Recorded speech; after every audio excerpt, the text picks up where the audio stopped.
I think I said all I've said in there about how I feel about this. I again would like to recognize both the Katz Group and our staff for the tremendous amount of time and energy they've spent on this. This has not been easy, but they stuck it out. And today, I think we have an absolute deal that will move ahead. And I want to thank everybody for working so hard.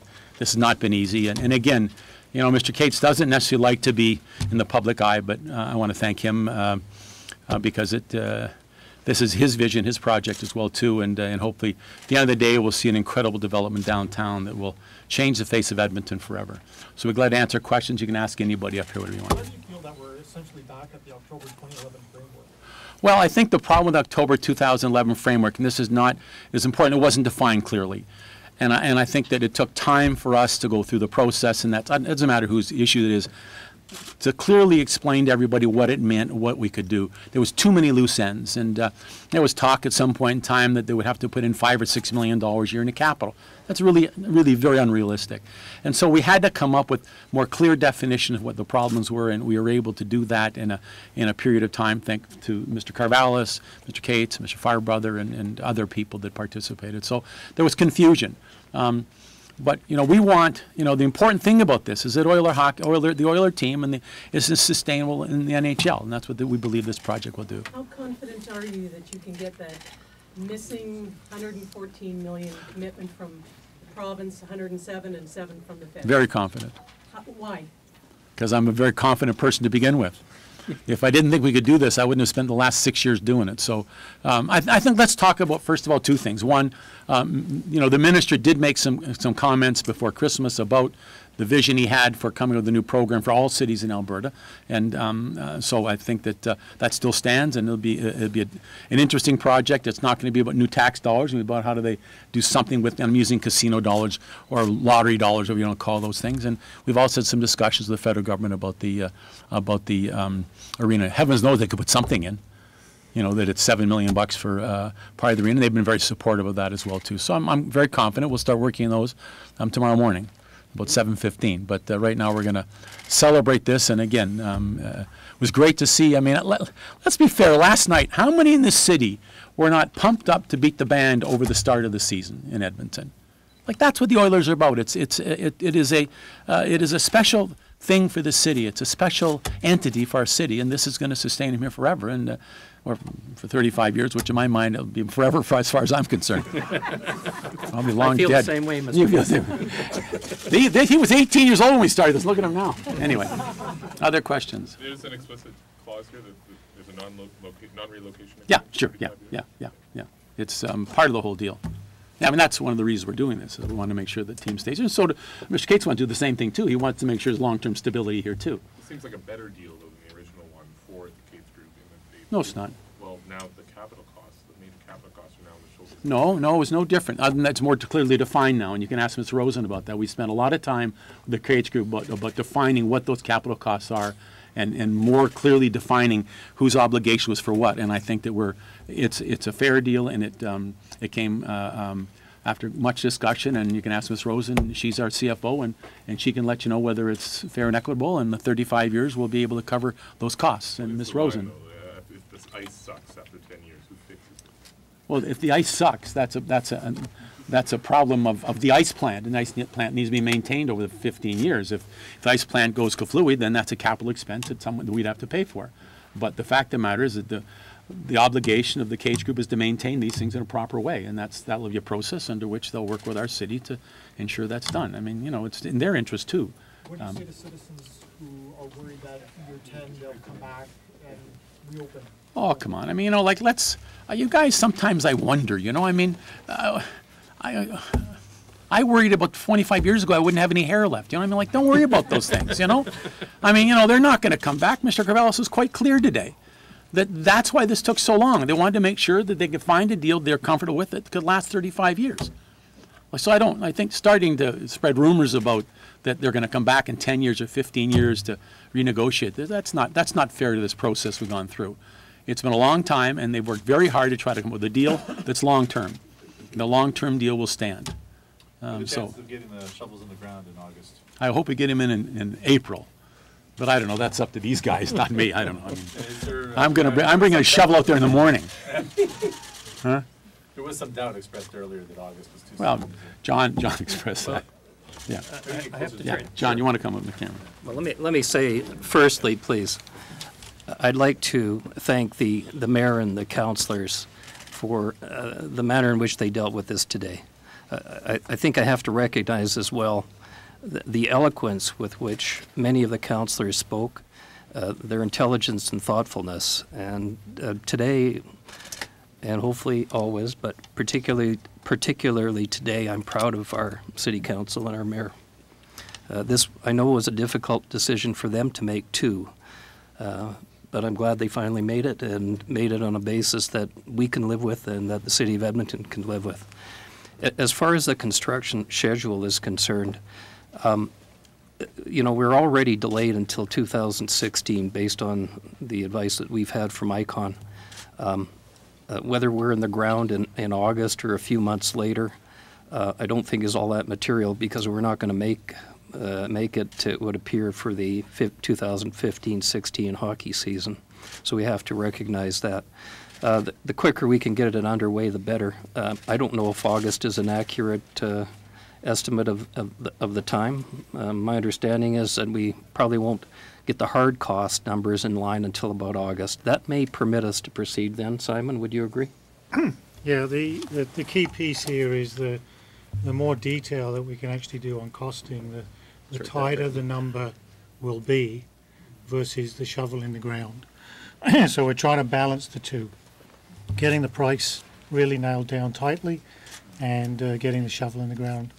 So whether it's August, September, that's the work that ICON 360 and PCL are working on right now. Mr. Corvallis, the agreement with Northlands ends, if I'm not mistaken, 2014.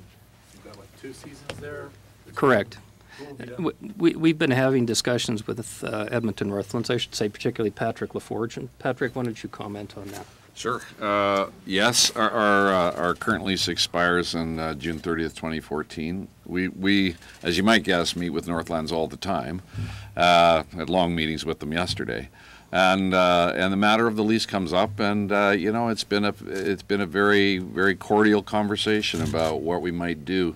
They're at a place where they'd like us to commit to some time. I think today's conversation gives us a clearer picture of the horizon. They want to get on with their life.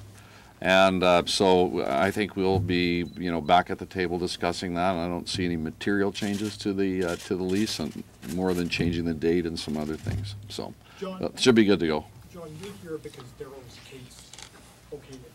Just Yes? take us through his mind. He can't speak, so what does he think? Well, he can speak. Well, He can speak very effectively when he wants to. He is, as the mayor said, a very private individual. I can't say it terrifies him exactly to get in front of the public and on a mass basis. It does me, but I'm working for him, and that's part of my job. He's actually, when we were going through the process before City Council today, he was on an airplane to Toronto going to a directors' meeting there. So he certainly is occupied. But I can't say that he regrets not being able to be here, because this isn't his kind of thing. but just take us through, like, he obviously approves of, you know, what was hashed out by 4:30 yesterday. Just take us through that kind of process, his thinking between what we've been through to where we are right now. Well, you know, from a practical point of view, whether it's this negotiation with the City of Edmonton or any business transaction that we might be involved with the Katz Group, you know, there's a negotiation being handled by various executives of the company. We persons like myself, Paul Marcaccio, others are quite familiar with what Daryl has in mind that he wants to specifically approve, and what he's quite prepared to leave it to us. So what we try and do is reduce the issues to those we think that he's got to have something to say about. And he certainly did in this case. That is, we worked our way through 15 issues. 11 or 12 of them he didn't much care about. He cared about the last 3 or 4, though. And that's what he got involved in and made a personal decision about. Mayor, we've heard from most provincial politicians who get asked this question, if the money's not coming, Can you give us any idea as to why they say one thing to us? Well, but they're not going to give it out of their budget, but there's other programs they can put in place to make it work. And Mr. Horner said before Christmas that he's going to look at this budget of putting in place a program for across the province for special projects. I mean, let's be fair that Lethbridge or Red Deer, they might want to build a major project, and how are they going to fund it? It's not going to be funded all the time through a tax levy. It's got to be funded in different ways, and so he's going to come up, we hope, and you know, I'm optimistic he will, with something creative that'll allow us to work with them on our project to have it come to fruition based upon a specific formula that they're going to create with the province. So you know, I don't say any more than that. I mean, you wait, their budget's coming out on March the 7th, and you listen to it and see what it has to say. I'm comfortable that something will be there, but you know, there's no guarantees. I don't get pre-budget discussions, but he said that publicly, I think before Christmas, and so when he said that, I think even before that time. So. Mayor, you spoke about the $9 billion scale of capital Yeah. expenditure in the city to build highways, new subdivisions, new police, new fire stations. We don't build subdivisions. Well, all the amenities for them. Well, we don't, well, not necessarily. We build subdivisions, then we build amenities around them, different place. Yeah, so what's your question? My point being, we seem to put a lot of money into the outer parts of the city without even. Not even thinking about it, yeah, yeah. So is this, I guess, finally a little something for the downtown residents? I've always felt that we've really been neglectful of our downtown, and one of the challenges Edmonton has faced is that if, you know, that people do not evaluate cities or look at cities based upon how pretty the sidewalks are in their suburbs. We have lovely suburbs, don't get me wrong. But the fact of the matter is the quality and the creativity and the dynamic nature of your downtown. And ours was just pretty, I won't use any nasty words, was not great. And so we worked very hard, this council, to create an atmosphere for success. This project is fundamental to that. I think one of the most interesting things about the public discussions we had was about the zoning about the arena is almost everybody under the age of 40 who came in front of us said, build this, we want it for our future. And people 65 and older, not all of them did, but many of them said, we don't want you to build it. And I don't know why they said that, but so it's a difference of opinion. The younger generation sees this city as growing and creative and dynamic, and maybe the older generation sees it a bit static. I don't know.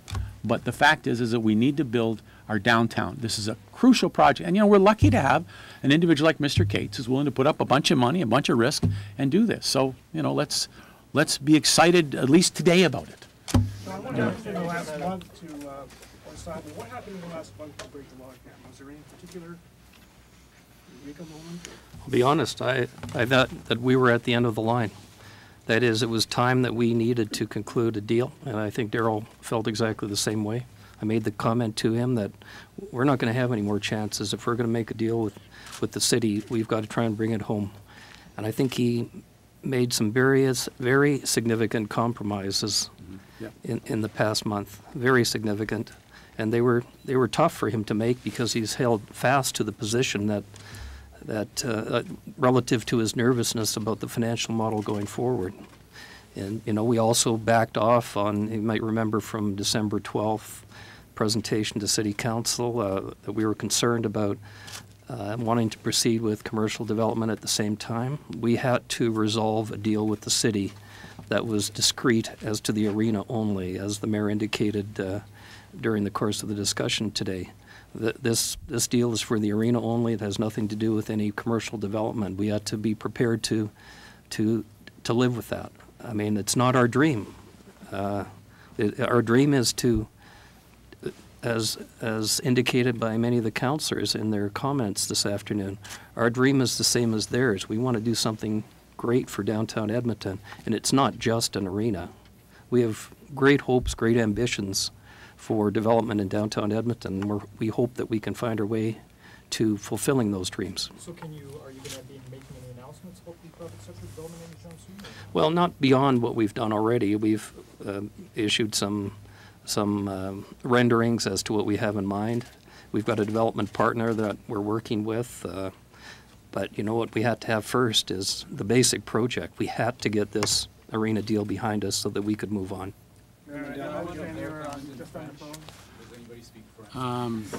Yes.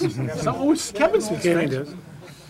Keep it strictly to hockey. Chairman, I understand you just had a quick phone call. I apologize that I don't speak French. J'espère. Well, how do you say? Tell me what to say, and I'll say it in French. J'apologie pour je ne parle pas français. Sorry. Yeah. You just had a quick conversation with Mr. Case. Can you go over what you just said to him? What he said to you? Well, it was a personal conversation. He just congratulated us and how excited he is about moving forward, and that he's pleased that this is now behind us and we can move forward. So it's only for a couple of seconds. So. How crucial was the involvement of Gary Bettman? And did you invite him this past? Inviting Mr. Bettman, I'm not sure that would be the right word. Mr. Bettman offered to come, and I think Gary Bettman is a phenomenal guy, and he's passionate about hockey, and he's passionate about this city, and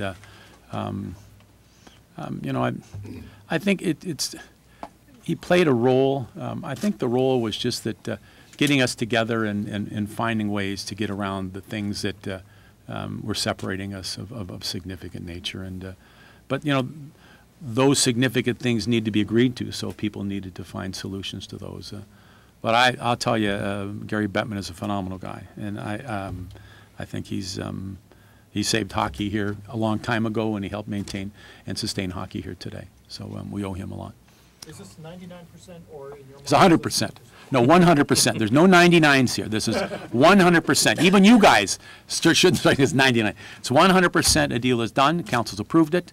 All the other stuff is just going through some steps, and but I'm absolutely totally confident that we'll absolutely confident. I won't say any kind of that we will go ahead, and that at some point in time, all of us will go to a new arena, and with great pride. I think when you see the design that the Oilers put together for the inside of this, which probably you've had an idea, it's spectacular. It'll be the nicest, most dynamic arena you've ever been to. It'll be cool. And then the outside of the building is gorgeous. And you got to give credit to Mr. Katz that he wanted and he fought hard to make sure a building was of the kind of substantial nature that the city deserved. Some of us, including myself, said we really want something nice, but weren't willing to pay for it. And, you know, we all came together, and at this end of the day, this is a gorgeous building. And it's going to be something very, very special. It's going to be an icon. People might not just go see City Hall and the Art Gallery. They'll probably go to the hockey stadium, whatever you guys are going to call it, Rexall Place. So it's a very exciting time. I'm elated, and that bloody field that I've driven by for 30 years or 40 years will be gone, and we'll have an incredible development there. It's going to be wonderful for the city. And the younger generation citizens of Edmonton, I was going to say something, but I won't. It would be too self-serving. Mr. Ray, Yes, cutie. About, yes. how a lot of the contention surrounding this issue stems from confusion. Yeah. And one of the things that we hear from readers all the time is, I don't want my dollars going into They're this. not. I mean, this is how many times can we jump up and down and say there's no dollars? We're funding this very simply by reallocating the money that we already have, creating a CRL that's going to do a whole bunch of other things, as well as help build this. As an example, we have $80 million. We have to upgrade the storm system downtown, do all the developments that are happening downtown. CRL is going to help do that. Someone had to pay for it. So, I mean, I didn't hear anybody complain that we had to raise our taxes to cover the construction of the Terwillegar Rec Center, the Commonwealth Rec Center, the Northeast Rec Center, and the Southeast Rec Center. All the libraries, all that money was borrowed. Borrowed money to build the police stations. Those will raise taxes. This won't. This is taking money we already have, tranches of it, and finding ways to use it better. But it's also looking to build the city. And so, you know, I mean, like, it's going to be a great addition to the city. It's also, we hope that we'll create development around it will increase the revenue for the taxes. The two condominiums under construction right now, both the owners came to me and said, my God, if you don't build the arena, what's going to happen with my tenants? They're not going to want to stay there. This is a catalyst. This will create more revenue you can shake a stick at, and hopefully it will be good for everybody. Anything else? You joke about it being called Rexall Place. Is I don't, that's not my, that's not our, no, it's not, I didn't want to go there. Has there been a decision on whether Patrick. Katz Group will Patrick, retain did the you? naming rights for its own? I think it's a bit early, but that's up to Patrick to I say. think this is a great opportunity for the salesman to come and print and say, we now have opportunity to put a name on a new building in downtown. No, we don't have anything picked out, but we do have packages available to provide to corporations. Can the city look at, no, I'm only kidding. Anyway, I want to, before I go, I want to thank the media. I mean, this has been a long story, and you can see how important it is by all of you being here. You've had patience. There's been a lot of speculation, and this has not been an easy road to hoe. It's taken a long time to do it, but we are very lucky in Edmonton. We do have a great group of media that really that make every effort to try to tell things the way they are, rather than try to slant them one way or the other. So I want to thank the media very much, and hopefully this is behind us now. I look forward to the shovel going in the ground and us opening a new arena in 2015. Won't happen then, but you never know. We can maybe do it quicker. So thank you all for being here. We're going to go back to City Council. Enjoy the day. Bye-bye.